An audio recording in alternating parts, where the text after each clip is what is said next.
सर्वसामान्यांचा बुलंद आवाज बीजी 24 तास। हे काम नव्हे, जबाबदारी आमची। प्रथमतः सर्वांना जय आदिवासी। आजच्या पत्रकार परिषदेमध्ये बोलताना आजचा विषय असा आहे की 4-5 दिवसापूर्वी एका आदिवासी समाजाच्या काही कार्यकर्त्यांनी पत्रकार परिषद घेतली। त्यामध्ये त्यांनी बरेच असे विषय मांडले की आमदार साहेबांनीच सर्व विकास केलेला आहे।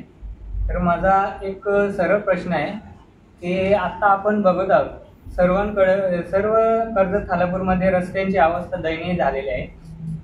तर याला कारणीभूत कोण? जो तुम्ही बोलता विकास विकास विकास, तर तो विकास गेला कुठे? त्या खड्ड्यामध्ये? तर मला हे म्हणायचं आहे की तुम्ही ज्या वेळेस बोलतात आम्ही एवढा निधी आणला, आम्ही हे काम केले, ते एवढा विकासाचे काम केले, रस्ते केले, तर आपण आता सर्वकडे आपण बघत आहे की रस्त्याची अवस्था अतिशय दैनंदिन झालेली आहे। पाण्याचा प्रश्न आहे।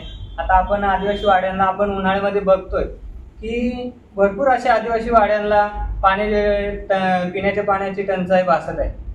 तर मग तुम्ही जे म्हणता का आम्ही विकास एवढा केला आदिवासी समाजाचा, मग आदिवासी वाड्यांना उन्हाळ्यामध्ये पाणी का नाही भेटत? तर ते पाणी द्यायचं काम सुधाकर भाऊ गारे यांनी पाण्याची टँकर चालू करतात उन्हाळ्यामध्ये, आणि तेव्हा ते आदिवासी समाजाला पिण्याचे पाणी मिळते।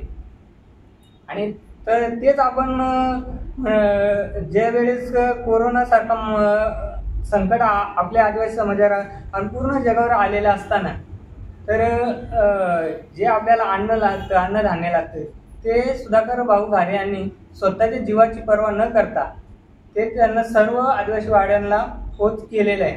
धन्यवाद। जय आदिवासी। हे सांगू इच्छितो,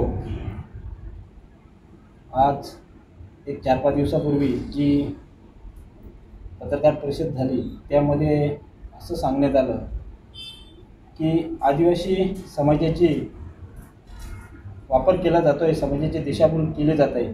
तर मी त्यांना असं सांगू इच्छितो की आज जुम्मापट्टी ते किरवली या वाडीचा 2 वेळा भूमिपूजन झालं, अजून तिथे प्रत्यक्षात काम चालू नाही। मग आदिवासी समाजाची दिशाभूल कोण करते? याच्यातून हे दिसून येत आहे की आपण हे सर्व काही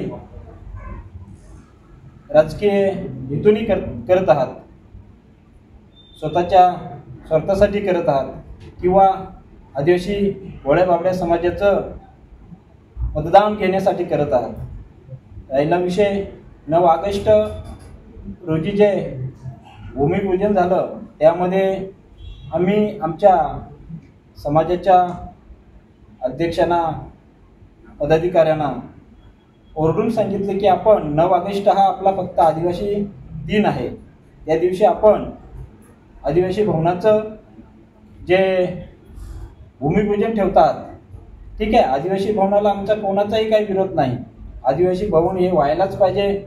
आदिवासी भवनासाठी सन्माननीय आमदार साहेब, सन्माननीय खासदार साहेब हे जर आपल्याला निधी देत आहात तर चांगलाच विषय, आम्ही त्यांचं सर्वांचं दोघांचंही अभिनंदन करतोय समाजाच्या वतीने।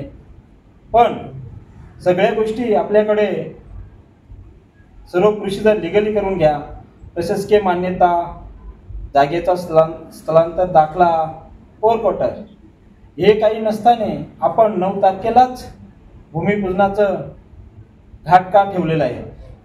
त्यापेक्षा या सर्व गोष्टी आपण करा आणि नंतर सर्व गोष्टी झाल्यावर, सर्व पूर्तता झाल्यावर आपण एक मोठं असं भूमिपूजन ठेवू सर्व आपल्या समाजाच्या वतीने।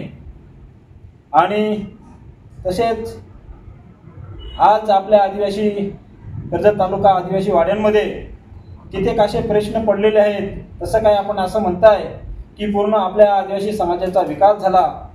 मित्रांनो, मी तर असं सांगेन माझ्या मित्रांना की आपल्या समाजावर तसे काही त्यांचे उपकारच आहेत। तर मी तर असे म्हणेन की तुमचे उपकार नसून समाजाचे, जनतेचे तुमच्यावर उपकार आहेत। आपण जे काही 2 कामं केली म्हणजेच समाजाचा विकास होत नाही. तेही भूमिपूजन झालं म्हणजेच काम झालं नाही. आणि तसेच मी तर अजून असे म्हणेन की आज आदिवासी वाडे जे आहेत त्या वाड्यांमध्ये कित्येक असे प्रश्न प्रलंबित आहेत. मग पाण्याचा प्रश्न असो, रस्त्याचे प्रश्न असो किंवा लाईटचे प्रश्न असोत. आज मी अध्यक्षांना एक असं सांगू इच्छितो की आपल्या वाडीचा रस्ता बघा. नेरळ ते आनंदवाडी, नेरळ ते आंब्याची वाडी, आपल्या नेरळ ते अहमदापूरवाडी या रस्त्याची काय अवस्था आहे. आणि तसेच आपल्या ह्या आदिवासी समाजामध्ये तरुण सुशिक्षित बेरोजगार भरपूर असे आहेत. BA BCom BA BEd झालेले आहेत. हे आपण कुठेतरी समाजाच्या वतीने 9 तारखेला जे भूमिपूजनासाठी खासदार साहेब आणि आमदार साहेब आलेले, आपण जर ते एक निवेदन समाजाच्या वतीने सर्वांना समतात घेऊन एक निवेदन देऊ शकलो असतो, पण ते काही करता आलं नाही. मी तर एक असं म्हणेन त्याच्यामध्ये की दळी जमीन तो एक मोठा विषय आहे. त्यामध्ये प्रत्येक मीटिंगमध्ये ते आमचे हिरू काका निरगुडा हे सतत विषय घेतात की तो एक प्रश्न सोडा.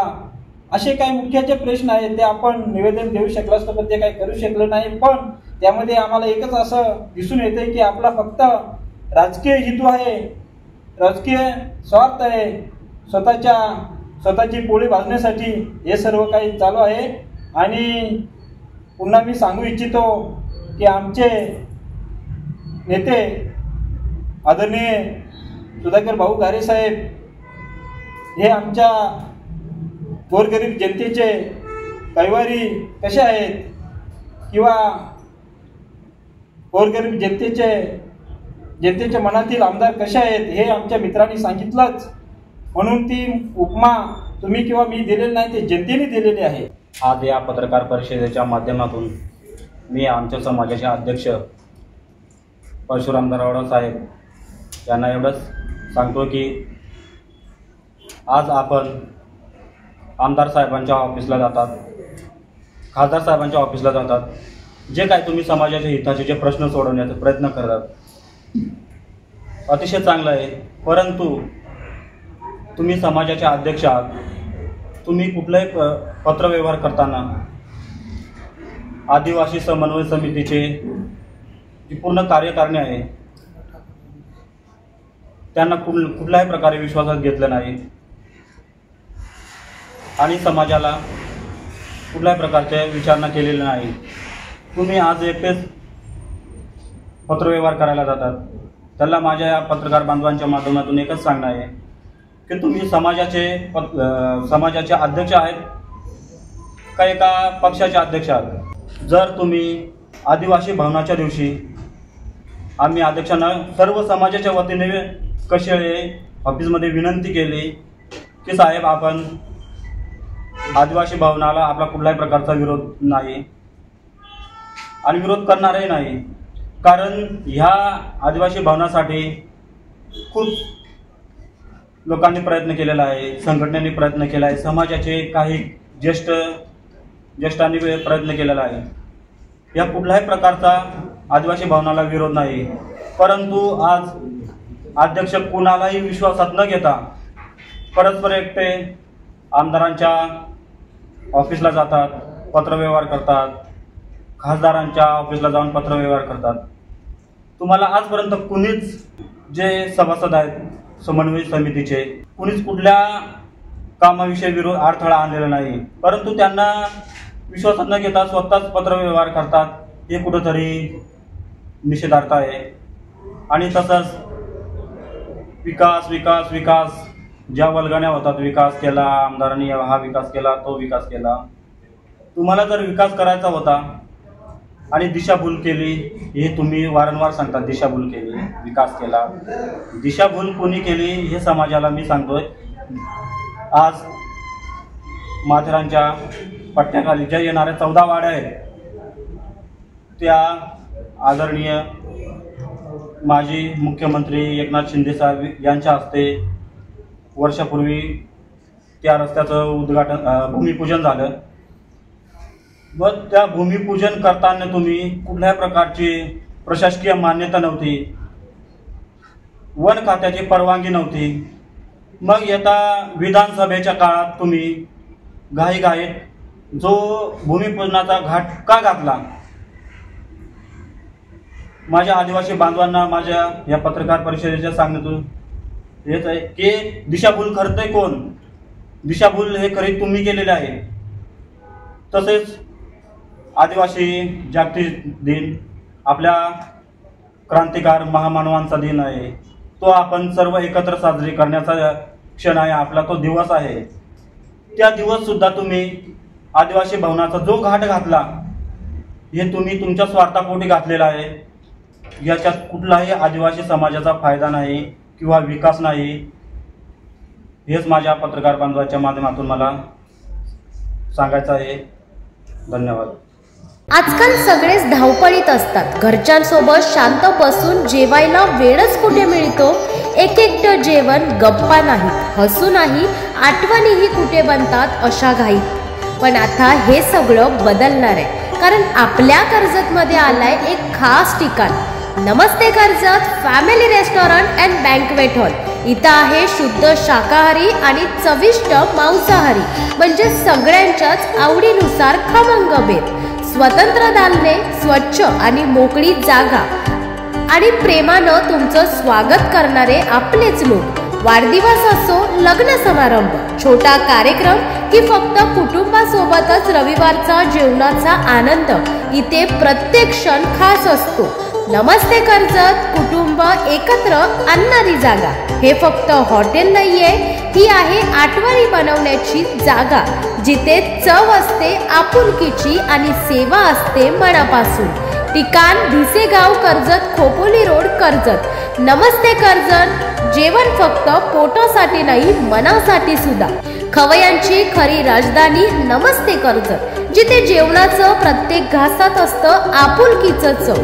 आत्ताच संपर्क करा 9850924135 व 7387412244, तसेच 7798383635. तुमच्या गावातील समस्या, प्रश्न आमच्यापर्यंत पोचवा.